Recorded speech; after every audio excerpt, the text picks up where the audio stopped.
Hello everybody, welcome back to Big Johnny D History. What an extraordinary way to start a week, as we are going to finish our coverage of Epic History series on Napoleon in Italy. I would just like to thank you guys for all the support on these videos. They have been a ton of fun to film. There's nothing better than learning about Napoleon, and it's just been amazing. So I appreciate you all for the comments. I highly encourage you to continue leaving them. And do not worry whatsoever. Just because we're finishing Napoleon in Italy here today does not mean that I will not be doing Napoleon in Egypt, all of the actual Napoleonic wars, Russia, and eventually his marshals. We will be doing everything that Epic History has to cover on the Napoleonic wars, including the battles of Horatio Nelson. And that's where we will resume this direct continuation series after with the Battle of Cape St. Vincent. Until then, we are going to do a little bit of a break. We're going to branch away from this, but not too far. We're going to be doing Epic History's video on the Battle of Valmy, which took place in 1792. I had a couple of comments recommend that to me to give me a wider picture of what was leading up to Toulon and Napoleon entering these wars. And also, I was thinking about doing some Napoleonic trivia. Maybe doing some YouTube videos that have trivia, or maybe some websites, and directly compete against you guys in Napoleonic trivia. I'm very curious to see if you guys would be able to beat me. I know a lot about this era, but as the comments have proven to me, there's a lot that I don't know. And you guys are very smart and informed on this subject. I will say that. But without further ado, let's resume Napoleon in Italy, Battle of Rivoli, the finale in their series.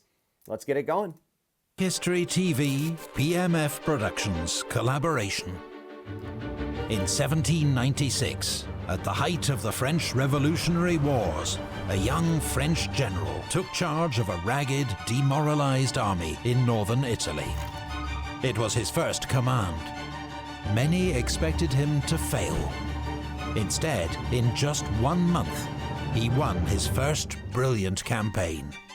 With astonishing self-confidence, boldness and energy, he led his army to victory after victory, transforming the war in Europe, winning praise from a grateful republic, and forging a legend. This is the story of Napoleon Bonaparte's first campaign, and the dawn of a new age. And I let the intro play that time. I didn't let it play the last couple of videos because it's the same introduction that they play at the beginning of every Napoleon in Italy video. But I let it play here today. Number one, because we're finishing the series. And number two, when you think about how, like they said in the intro, people expected Napoleon to fail. This was not a campaign that was meant to be as successful as it was. The French government had no expectations of this caliber on Napoleon in this campaign in Italy. His army was the sideshow. Ultimately, Monroe and Jourdan, their armies of the Alps and Rhine, they were the main show of this war. They had double the men that Napoleon had, and Napoleon was promised reinforcements, which constantly had to be delayed or only given a fraction of the number because reinforcements were needed with Jourdan and Monroe, which France, the government, saw as the more prevalent of the two front lines. Napoleon knew, though, ever since 1793, the same year he did Toulon, when he wrote a letter to the French government and a military referendum, if you will, that he thought the best way to get to Austria was through Italy. So when you see Napoleon absolutely dominate at Bassano that we saw earlier, the absolute tactical genius of Castiglione, the courage at Lodi, you understand why Napoleon was able to rise to such dominance just based off of this campaign alone. Because this was Napoleon's first real military accomplishment leading a force. Yes, he led Toulon, and that was fantastic, and that gave him his first claim to fame, if you will. But this campaign really cemented Napoleon as a potential power broker in France.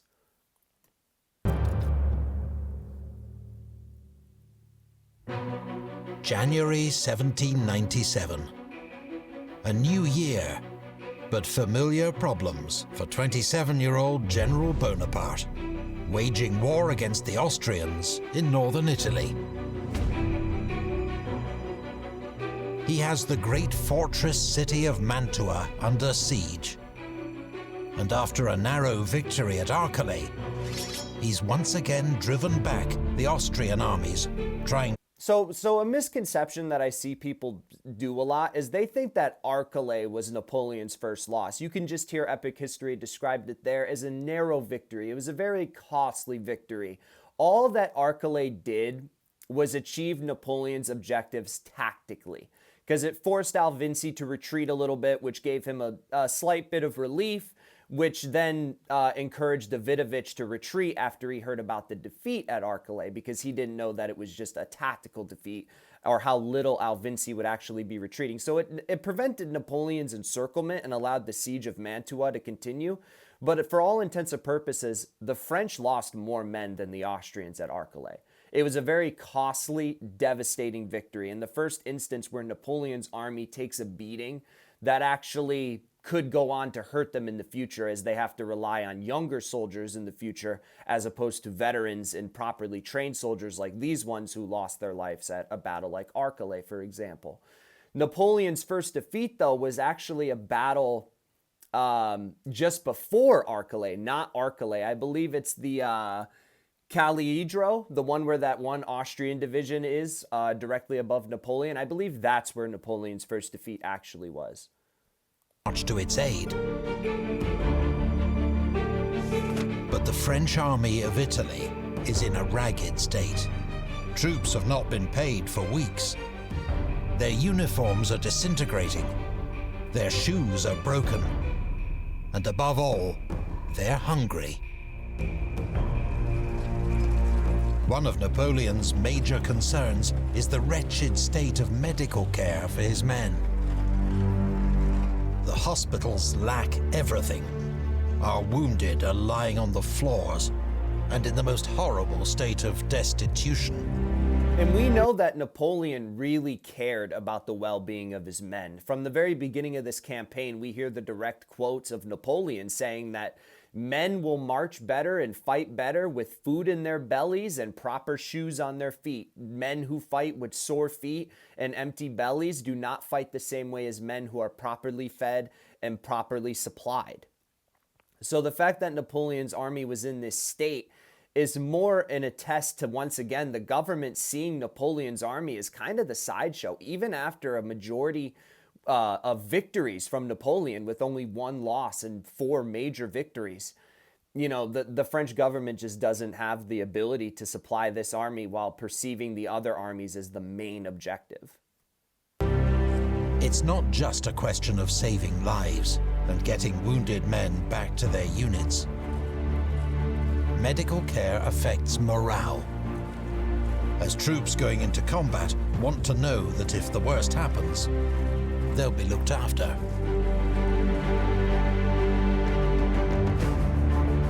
Conditions are much worse for the Austrian garrison of Mantua, commanded by Field Marshal Wurmser. In 4 months of siege, 9,000 soldiers have died from disease, wounds, or the effects of malnutrition. Survivors live off horse meat, civilians off rats and dogs. So you got to think, Wurmser was in a 6-month siege here. The original siege or a 4-month siege, sorry. I mixed up my numbers there. The original supplies for Mantua was supposed to last 6 months. Well, why in 4 months have they had such struggles? Number one, the plague that broke out was absolutely devastating. You can see they have double the amount of casualties they've taken from this disease, more than they have that are actually fit to fight and defend the city and possibly launch attacks outwards to get supplies or try to break the siege. So that's how devastating it's been. But number two is because when Wurmser got caught in Mantua, at first the Mantua garrison that was already there was like, oh my God, it's our savior. You know, he's going to help us break out of this siege. We're going to be able to fight on. And then Wurmser just gets stuck in there with the rest of them, doubling the amount in the garrison. So that took 6 months of supplies down to 3. So the fact that they've been in this siege for 4 months, this is part of the reason why it's been so devastating. And you have civilians living off of rats, the men off of horses. You know, this is why you see this place in such a disheveled state as it is. Even these miserable rations will run out by the 27th of January, just a few weeks away. The clock is ticking. The Austrians must relieve Mantua by that date, or lose the city. And with it, the war in Italy.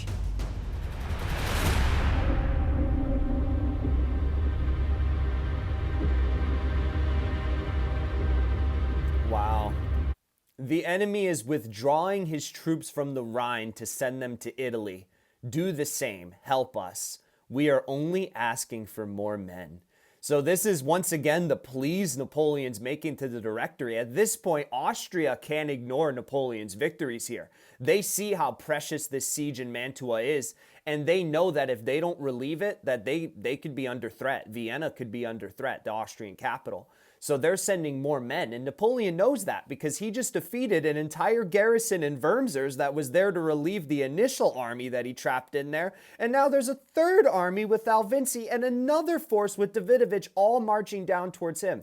Meanwhile, Napoleon, they said in the Bassano video, only received 2,500 reinforcements the last time he received reinforcements, which he had originally requested 30,000.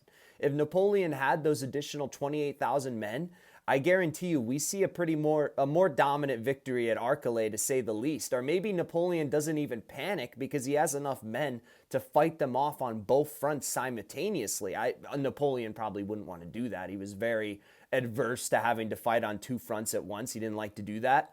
But this just shows that the French government truly was not giving this campaign in Italy the light of day. And the reason I keep emphasizing this is because it makes Napoleon's accomplishments here that much more impressive. And when you have the government not providing any sort of aid to the men or not providing them with proper reinforcements, and Napoleon leads them to victory. When Napoleon took over this army, it was severely underpaid, undersupplied. Napoleon has gotten them supplies and money. Napoleon paid them. The government didn't. So this is why they wanted to get rid of Napoleon and why they were so happy to send him to Egypt after this, because these men were more loyal to Napoleon than the government.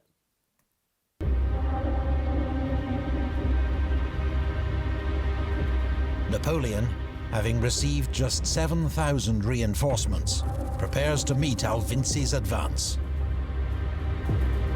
So even with the additional 7,000 reinforcements, it's still not even a third with the other 2,500 that Napoleon actually requested. Or it's just over a third.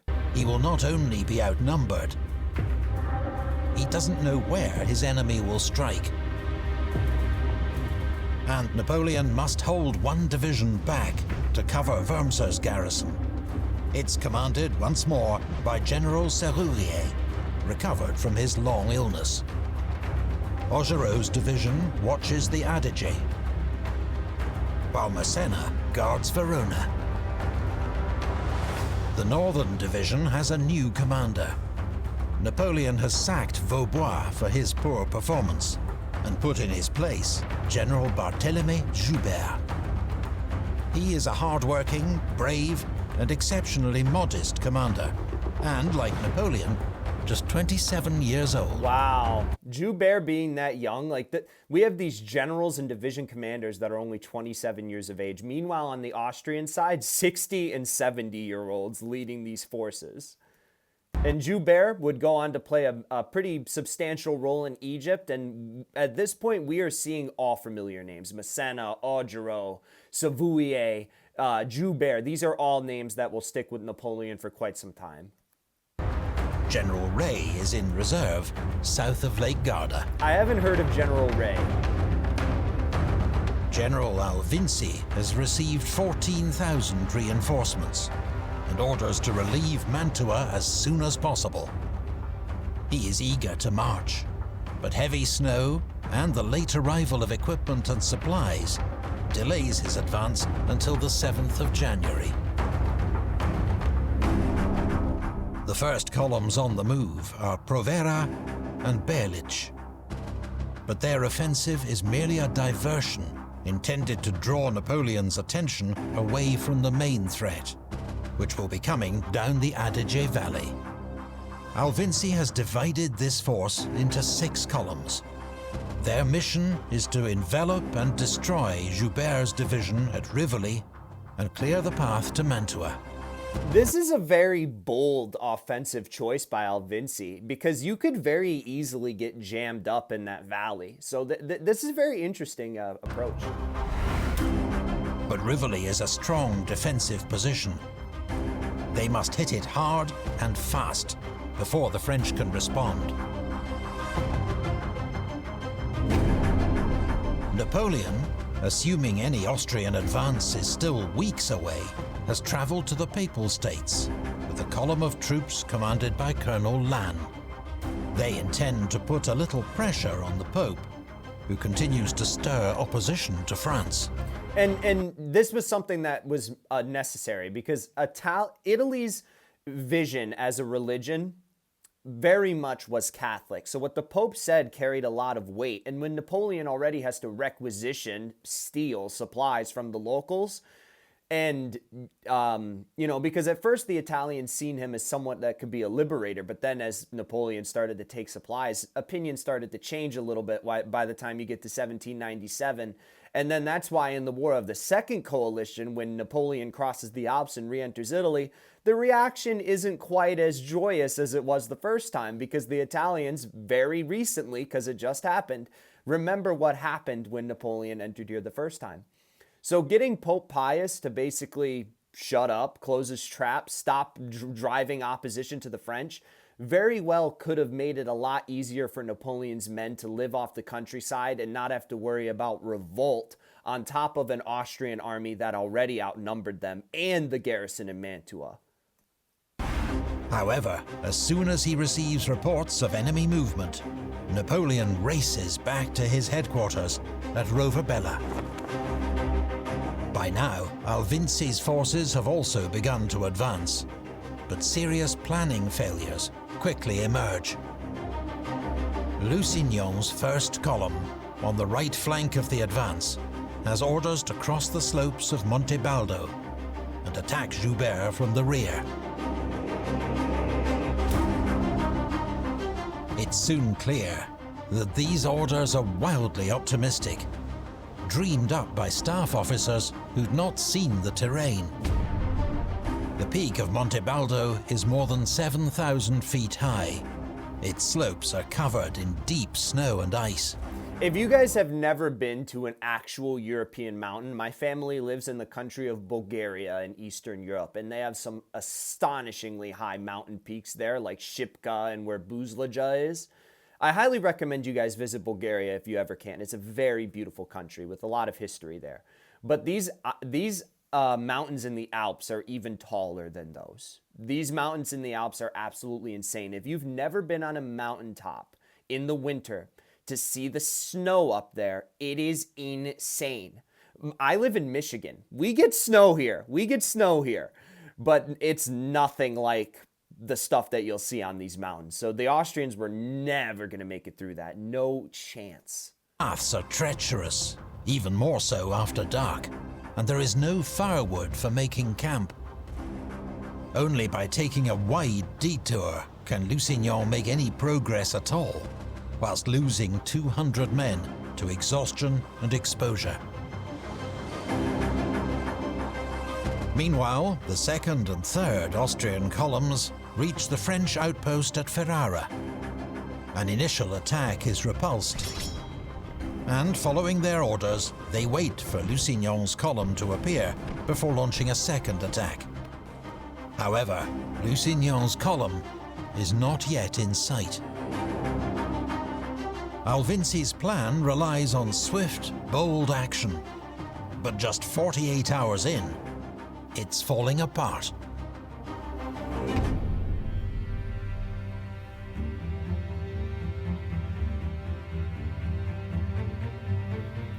This quote from Colonel Thomas Graham, a British observer with the Austrian army.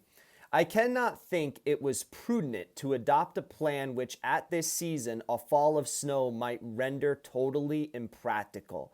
So basically, we discussed this in the previous video. Weather changes everything in this conflict. everything in war of the age at this time. Because you think about it, meteorologists get stuff wrong today. Let's say last weekend you wanted to have a birthday party outside and you've seen that it was supposed to be clear. Weather Channel said no rain. You check your phone today because all of a sudden it's freaking thunderstorming out here. What happened? Meteorologists get stuff wrong today in 2026. So here we are over 200 years before in 1797. There's basically no way to predict the weather. You can only see what you can see, especially in the field of battle. So Thomas Graham here is saying, maybe we should have had a plan that wasn't totally reliant on chance weather, which is a pretty astute observation. But sometimes you have no choice back then, at the same time.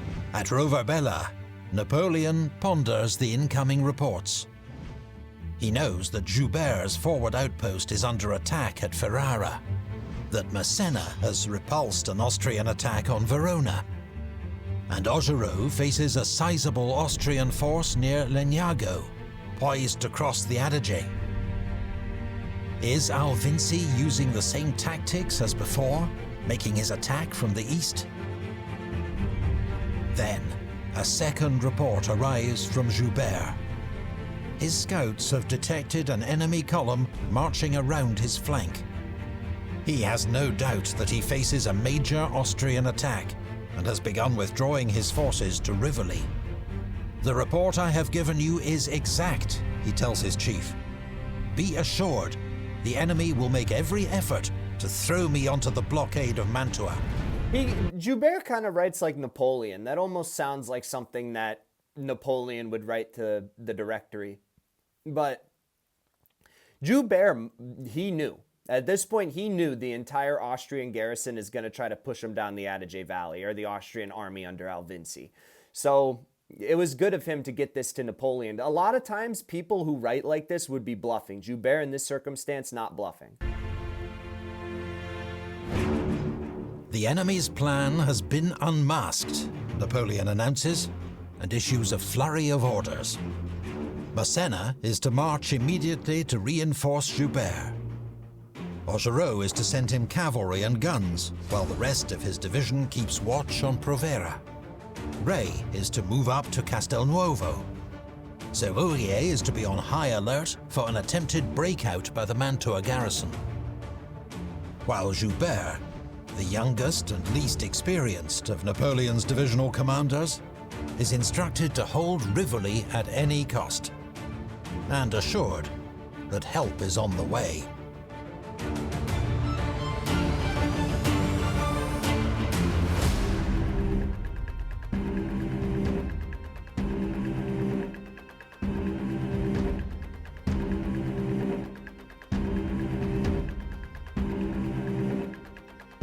Okay, I have to pause it before they take that quote off there, but the music, the way that epic history uses the music, the quotes, the photos to build into these battles and raise the suspense, like Napoleon sending all these extra men to Rivoli, the Austrians are coming down the valley, the plan has been unmasked, everything is converging on this one location, the music just starts swelling up, building up.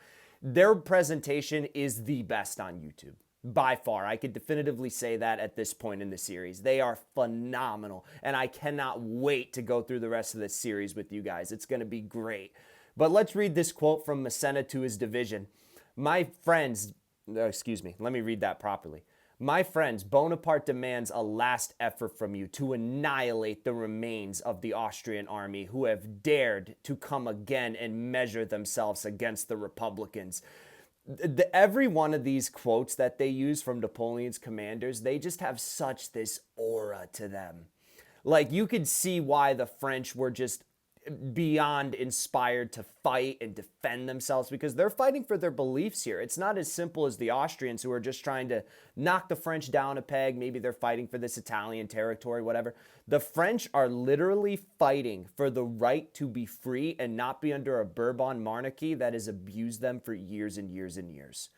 And when you see quotes like this, It's phenomenal. And Massena definitely wins the MVP award. If Napoleon is the general manager of this team, Massena definitely wins the Conn Smythe Award in hockey terms. He has been absolutely astonishing this campaign. From the words of encouragement, these quotes that we're getting from him, from all the ambitious maneuvers, it has been an absolutely astonishing campaign from Massena.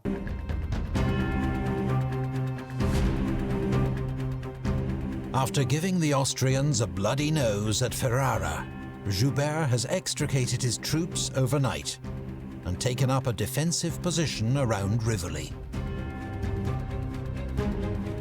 Napoleon arrives around midnight and immediately sets out with Joubert to inspect the enemy's positions. The weather had cleared and the moonlight was superb. I climbed the different heights and observed the lines of enemy fires. They filled the country between the Adige and Lake Garda, and the atmosphere was ablaze with them. One could easily distinguish 5 camps, each composed of a column. Until reinforcements arrive, Napoleon has just Joubert's division, 10,000 men, to hold off 24,000 Austrians. But Alvinci will help to even the odds by ordering Lusignan's first column to attempt a wide outflanking march to cut off the French line of retreat. It just doesn't seem like Alvinci has any good plans for Lucium's column here. That's the same one that got lost in the snow and delayed the attack in the first place. So clearly he just does not know what to do with that column. And Napoleon decides the main road to Rivoli, which passes through a steep defile known as the Pontari, can be held by a single regiment supported by entrenched cannon. This leaves more manageable odds of 9,000 against 12,000 in the centre. But Napoleon wants to push out his defensive line to hold the slopes that mark the edge of the Rivoli plateau. At 4 a.m., General Vial's light infantry brigade advances through the darkness. They drive back the Austrian outposts and take the San Marco chapel. They're followed on their left by the rest of Joubert's division. But the French push too far. Skirmishes break out along the line with heavy fighting on the heights of San Marco. Napoleon had not wanted to start the battle so early, but the combat escalates. We're going to set it back a couple of seconds here. I'm not going to interrupt in the middle of the battles, I assure you that. But the way that epic history transitioned from nighttime to daytime, so that way you can see what action was taken in the night with Napoleon's advance here, taking the San Marco chapel. It's just great. Like, the presentation, I just cannot get over how fantastic it is. Like, this is better than stuff you see on the legitimate History Channel on cable TV. Like, this is the real deal right here. On the heights of San Marco. Napoleon had not wanted to start the battle so early, but the combat escalates. At dawn, the Austrians attack the plateau in force. The French 85th Demi Brigade is outflanked and routed by Liptay's second column. The 29th Light, on its right, is forced to retreat, and it looks like the French line is crumbling. So, but the just 14th, to point out really quick, the difference between a retreat and a rout is basically a panic. Troops are just running away. A retreat is more tactical. Maybe there's a fighting retreat. You know, they're slowly pushing back while still firing some shots at the Austrians, still being formidable. A rout is just all-out panic. Everything has gone wrong. Troops are fleeing. Is forced to retreat, and it looks like the French line is crumbling.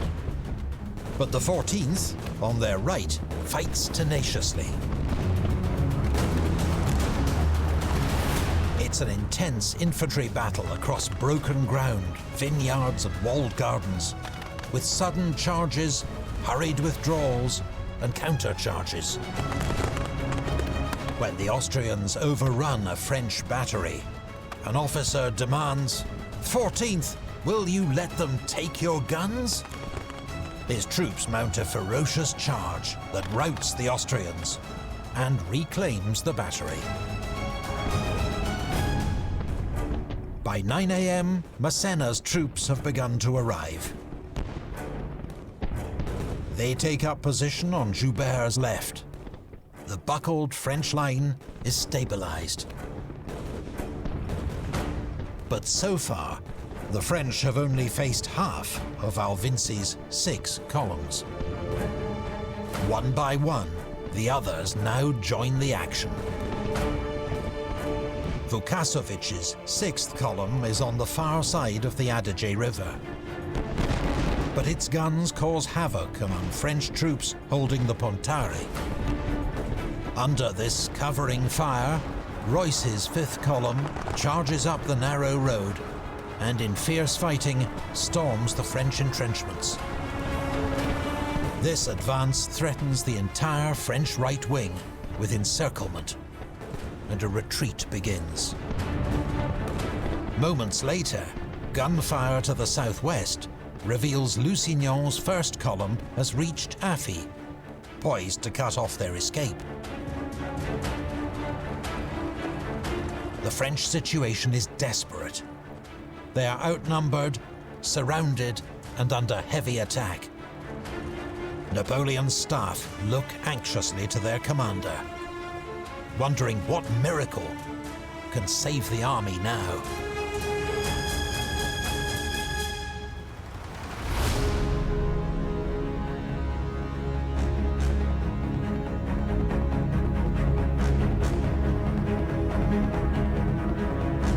All looks turned towards General Bonaparte, but after a short inspection, he limited himself to saying calmly, "They are ours." So Napoleon at this point somehow knew that he was going to win the battle. It's Napoleon's confidence that motivates men, and the way that he expresses his confidence through his words that really pushes men to limits that are beyond human capability. Like, it is astonishing. Sensing victory, General Alvinci and his staff ride forward to urge his infantry on. Napoleon remains calm.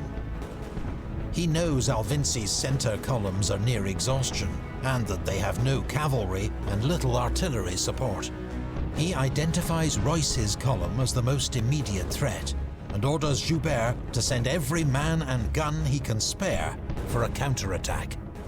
General Leclerc and a 21-year-old Captain Lassalle then charge with the entire French cavalry, just a few hundred horsemen.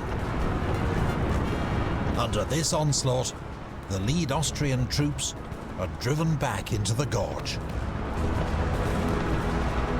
Here, they collide with the rest of the column coming up. Cavalry and infantry jammed together, some pushing forward, others trying to escape. Joubert's men pour fire down on them from the overlooking ridge.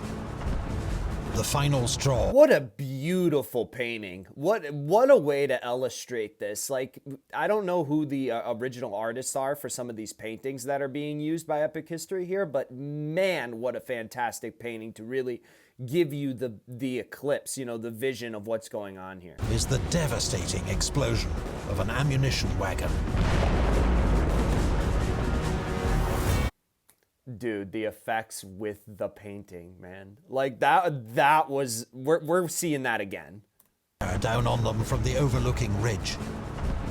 The final straw is the devastating explosion of an ammunition wagon.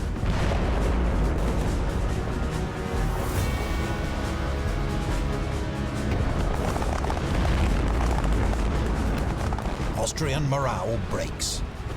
The survivors flood back down the road to safety. Napoleon now turns his full attention to the center, where the exhausted Austrian columns have become spread out and disordered. The sudden appearance of French cavalry, supported by infantry and guns, sparks panic and a mass rout. Alvinci, who must have thought himself on the cusp of victory moments before, must join in an undignified race to the rear, spreading further alarm among his men. By 1 p.m., the bulk of the Austrian army is in headlong retreat, leaving Lusignan's first column in an awkward position. Completely isolated, he begins a fighting withdrawal. But the arrival of General Rey's brigade in his rear triggers a rout. Fewer than half of his 4,000 men escape.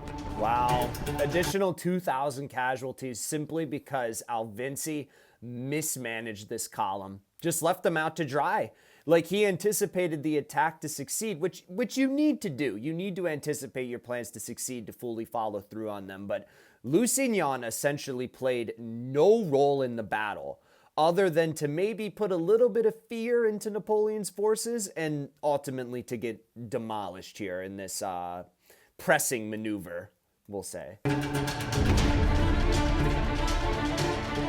Through tenacity, courage, and good fortune, the army of Italy has turned a grim situation into an astonishing triumph. French casualties are modest. Austrian losses are devastating. Wow. Over the next 3,000 to 12,000, 4 times the casualties for the Austrians at Rivoli. That's insane. days, 5,000 more Austrians are captured as they struggle back through the mountain passes. Never mind, it is 3,000 to 17,000, over 5 times, almost 6 times the casualties for the Austrians. What a domination by Napoleon. He just held his composure. The Austrians made a couple of tactical errors. It almost seemed like they had a smart plan there at first, to have the other guys on the opposite side of the river firing upon them to let them break through, when Napoleon knew that only light defense was needed to hold that position on that road. But ultimately, Napoleon was able to weather the storm, the arrival of Massena's men, the misuse of the one column by Austria, Lusignan's column. It just all compiled into this. Napoleon will not be there to see it. He's received news that Provera has crossed the Adige and is marching on Mantua. It is a chance for him to strike one more blow against the enemy and to seal the fate of Mantua.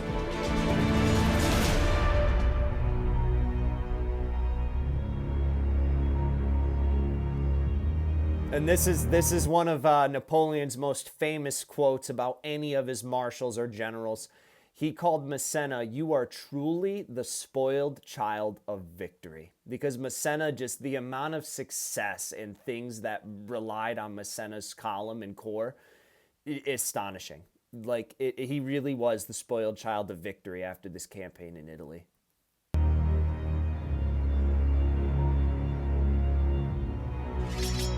Leaving Joubert in command at Rivoli, with orders to renew the attack at dawn, Napoleon races south with Massena's division. Provera has no clue of the disaster that's engulfed Alvinci's army, nor that the wolves now gather for him. He pushes on to Mantua, shadowed by Augereau, who snaps up his rearguard. 2,000 men taken prisoner. Wow. With just 7,000 left, Provera's only hope is to break through the French siege lines. First, he tries to attack San Giorgio. Formidable French defenses and a powerful cannonade stop him cold.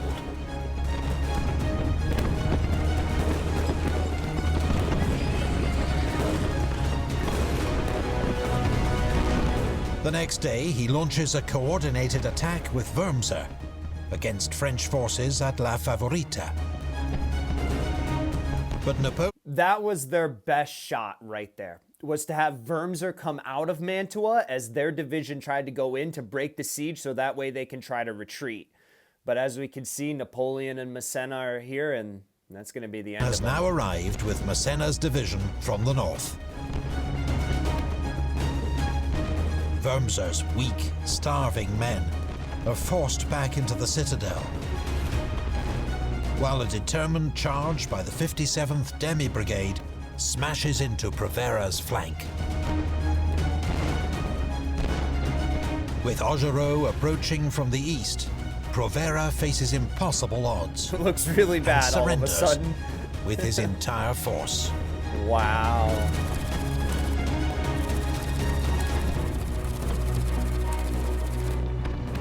So if you combine, and not to mention the men in Mantua are essentially casualties. They're assured casualties at this point. So that's another 9,000 men on top of the 7,000 here, on top of the 10,000 plus at Rivoli. And Napoleon, through all of it, has lost 5,000. So it's like 5,000 to 25,000 or somewhere around there in that number from this whole thing revolving around Italy and Mantua, or Rivoli and Mantua, not Italy and Mantua. Wurmser's last hope of rescue has been crushed. He puts off the inevitable for 2 agonizing weeks, until, with all food exhausted, he finally accepts terms for Mantua's surrender on the 2nd of February. He and an escort will return to Austria. His 16,000 remaining troops become prisoners. Austrian losses in the campaign reach a staggering 44,000 men. After 8 months, the siege of Mantua is over. A victory that will soon be celebrated on the streets of Paris. But it is General Serrurier, not Napoleon, who takes the formal Austrian surrender. His commander-in-chief has already departed to take on his next opponent, the Pope.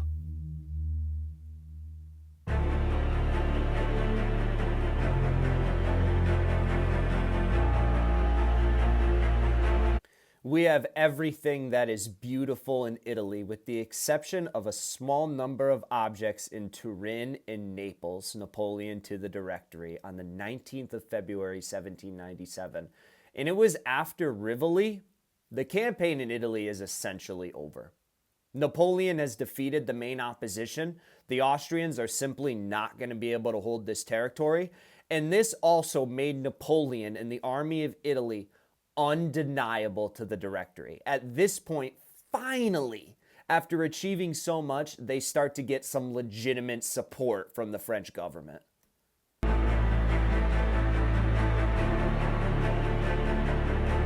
From Rome, Pope Pius VI has once more been agitating against the French.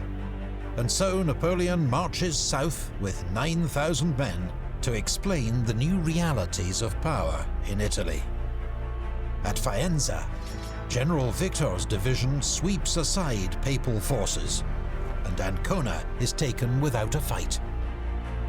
The subsequent Treaty of Tolentino forces the Pope to give up Romagna, as well as 30 million francs and 100 works of art. Belatedly, Napoleon's victories persuade the Directory to back him in force. French armies stuck on the Rhine are ordered to send him reinforcements. Their 34-year-old commander, another rising star of the French army, is congratulated on his brilliant winter crossing of the Alps. His name is General Jean Bernadotte. Another very familiar name. We are going to discuss Bernadotte a lot as we get into this series, so we won't get into it too much now. But this is the very beginning of a rivalry between Bernadotte and Bonaparte that is going to start to culminate a little bit here. At this point, not a whole lot of bad blood, but Bernadotte and Napoleon would have a very tenuous relationship through the career.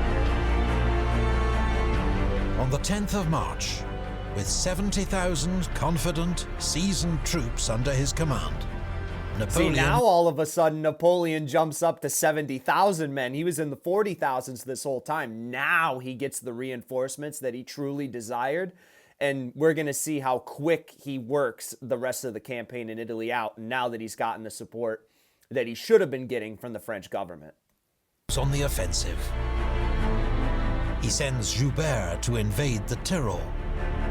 Massena to advance up the Piave Valley, while he leads the bulk of the army on the most direct road to Vienna. The enemy is scattered and demoralized. Even the appointment of a new commander, the Emperor's own brother, Archduke Charles, fails to restore morale. And I've seen a couple comments on the last video. You guys are really enthusiastic about Archduke Charles, so I did a little bit of reading about him, and yeah, he is a very competent military commander. So I'm going to beg this question to you guys. Let me know what you think in the comments about this one. If Archduke Charles was given command after Wurmser when Alvinci took over, if it was Archduke Charles instead, would he have been able to stop Napoleon?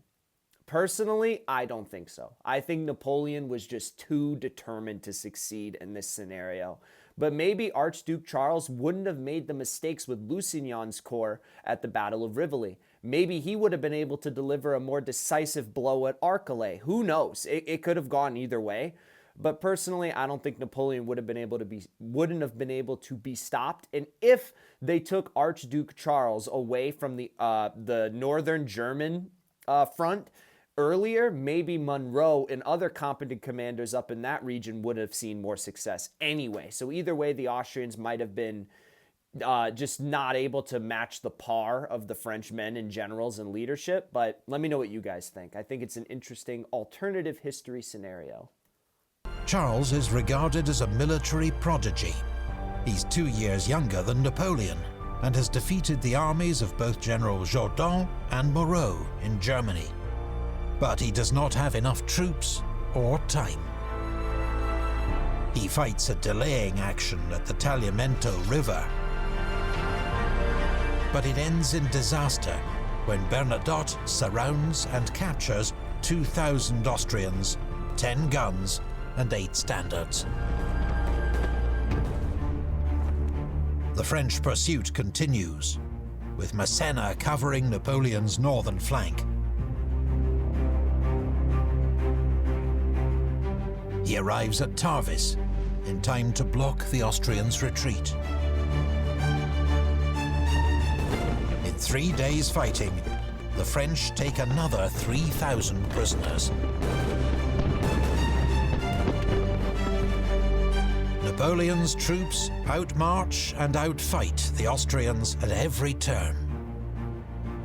But his situation is more precarious than it seems. The other French armies are only just crossing the Rhine, while his own supply lines are now overextended and vulnerable. Rather than withdraw, Napoleon continues to advance, while proposing to Archduke Charles that they open peace negotiations. The Austrians accept. 2 days later, both sides agree an armistice, and peace talks begin at Leoben. After 5 years of conflict, Napoleon's dazzling advance into Austria has brought the War of the First Coalition to an end.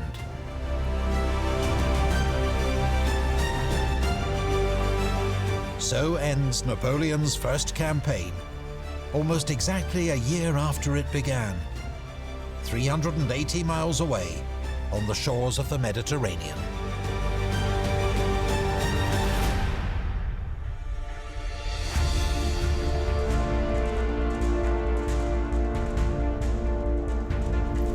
Your countrymen will say, as they point you out, he belonged to the army of Italy, Napoleon's proclamation to the army. Because at this point, the army of Italy essentially single-handedly ended the War of the First Coalition, which, as they mentioned, had been going on for 5 years. And there's a fantastic little YouTube short by Epic History.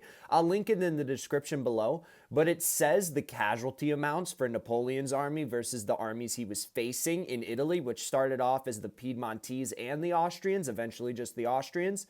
Napoleon inflicted, I believe, somewhere in between either like 60 to 70,000 casualties while only taking 20,000. That included about 20,000 Piedmontese and over 50,000 Austrians. I'm pretty sure those are the numbers. I'll link it in the description below. But Napoleon's campaign in Italy was an absolute masterclass. We're going to allow the rest of this video to play out, and then we'll talk a little more about it.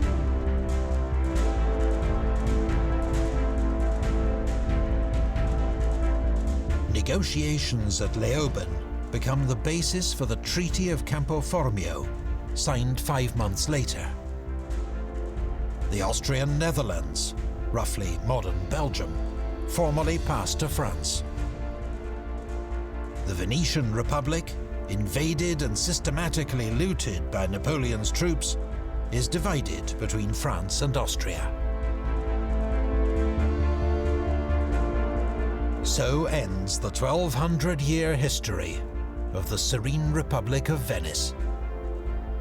The famous horses of St. Mark are among its many treasures dispatched to the Louvre in Paris. And the French, they did steal a lot of artifacts and vintage works of art from Italy. It was insane. They had an immense Italian repertoire of objects and things that they have taken from Italy. Nowadays, we would condemn this behavior, but the French saw themselves as like building a new and improved society because they were a republic. They had a certain degree of freedom. They seen all these other countries as outdated monarchies. They were in the past. We're the future. We're going to build this new civilization, essentially, and Paris is going to be the center of that. So in theory, there's a little bit of nobility that you can argue, but nowadays this would be considered stealing and like cultural appropriation. But the reason that Austria gets Venice is basically to compensate them for other French territorial gains. Because you can see the French gained quite a bit of land in the War of the First Coalition. So giving Austria Venice is more of a compensation type of thing, just to, try to avoid future conflict for as long as possible. Obviously, it didn't end up working. They would be at war within about a year, so didn't end up working out, but it was worth a shot. To join its rapidly expanding Italian collection.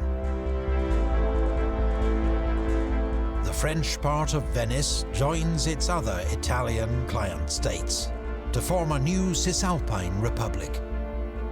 The author of its constitution, Napoleon Bonaparte.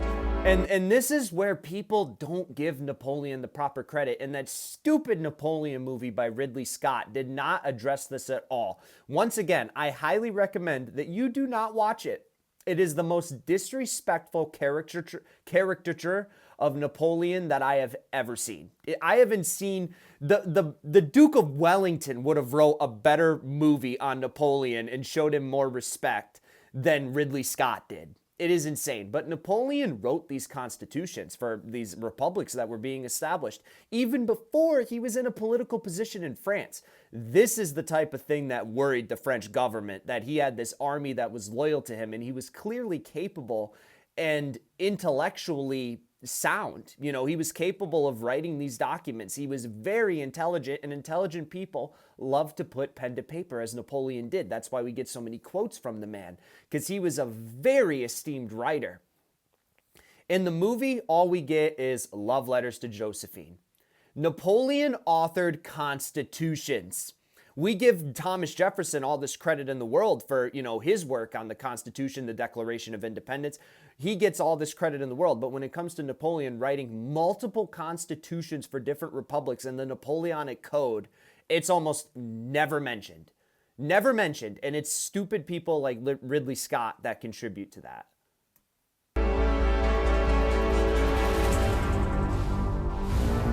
It's an illustration of how far the 27-year-old general has come in just a year. Having waged one of the most brilliant military campaigns in history, many would say his best, he now dictates terms to kings and popes, summons new states into being, and nurtures his status as the most celebrated military commander in Europe. He has achieved all this thanks to formidable intelligence, relentless hard work, and inspiring leadership, which he has used to forge a unique bond of trust with his men. He's had luck, too, along the way, and been ably served by a group of brilliant officers, many of whom will be with him for years to come. Look at this. Look at this wall of fame, if you will, for the Napoleonic era. Massena, the MVP of Italy, simply the best commander that Napoleon had in Italy. Berthier, Alexander Berthier, Napoleon's most senior marshal and his future chief of staff that contributed to a majority of his success. And after Berthier's untimely passing, I would argue made Napoleon fall from grace. Murat, one of the best cavalry commanders in the history of time. Extremely flamboyant, future king of Naples, one of the bravest men ever in the history of warfare. Marmont, Napoleon's aide-de-camp, younger than Napoleon, future marshal of the empire as well, and ultimately would be around longer than Napoleon, eventually betraying Napoleon by surrendering Paris and being there to not be able to stop the next French Revolution in 1830. Augereau, fantastic military commander, bit of a looter, plunderer, another future marshal of the empire, and I believe he was rewarded the title of Duke of Castiglione. Marshal Lannes, John Lannes, Napoleon's, I would say, I know Marshal Ney is the bravest of the brave, but I would say that Marshal Lannes is Napoleon's most courageous commander. They talked about how earlier in this campaign of Italy that he got shot in the jaw and then still went back into battle and got wounded again. One of the most courageous men ever. Unfortunately, lost his life in 1809. In my opinion, probably my favorite marshal out of Napoleon's marshals. I would love to see what you guys think. We will be covering their marshal series, and I'll give my deeper thoughts on a lot of these guys. That's all we're going to do for now. I know LaSalle and Victor both play major roles, but I don't want to make this video too long talking about the marshals. It just occurred to me there is an entire series discussing his marshals, and at the beginning there is a mention to some great generals. So we'll talk about it then. For Napoleon still has many extraordinary things to achieve. His Italian campaign is just the first chapter in one of the most astonishing lives in history. Did you know the Epic History TV merch store has a range of Napoleonic posters, t-shirts, hoodies, mugs, and stickers?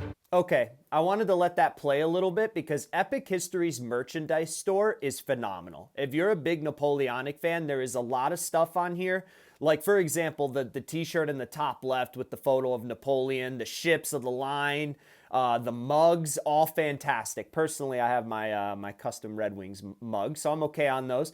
But the to cannon, all men are equal.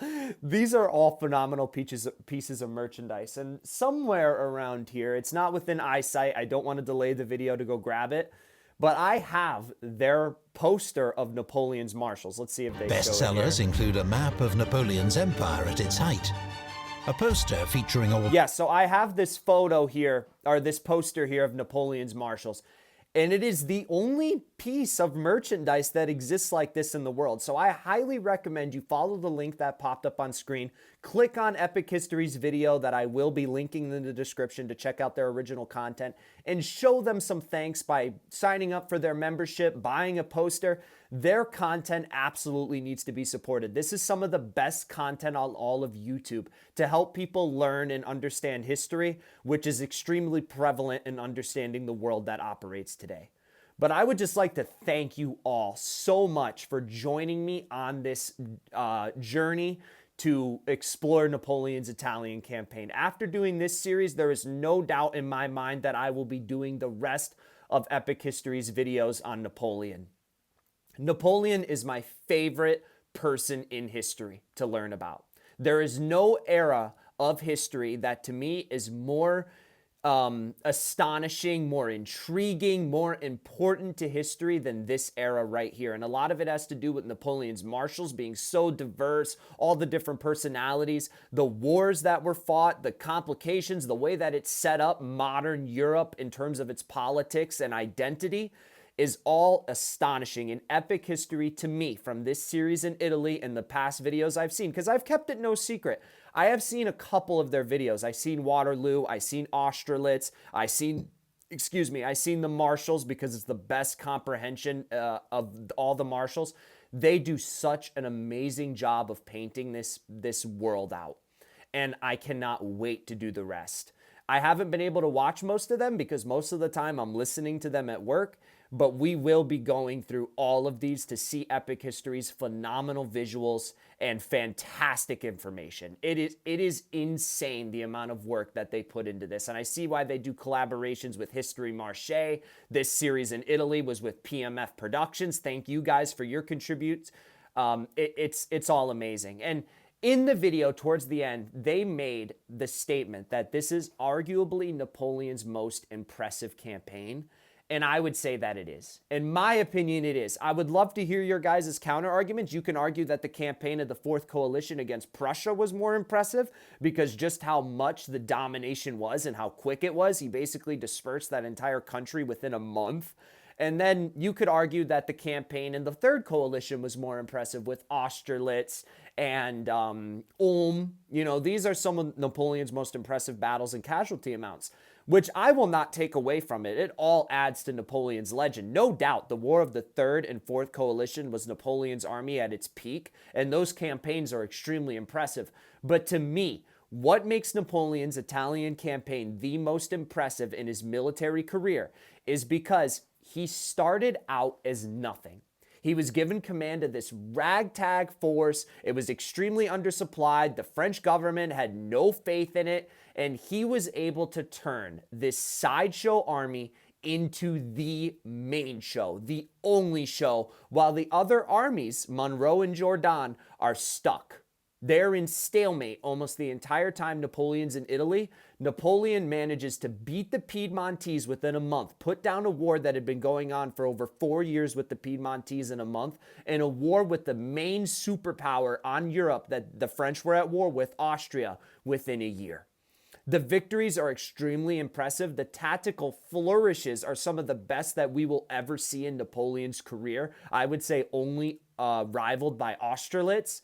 To me, it's Napoleon's most impressive campaign. I would love to hear your guys' arguments against that or for it in the comments below if you agree or disagree.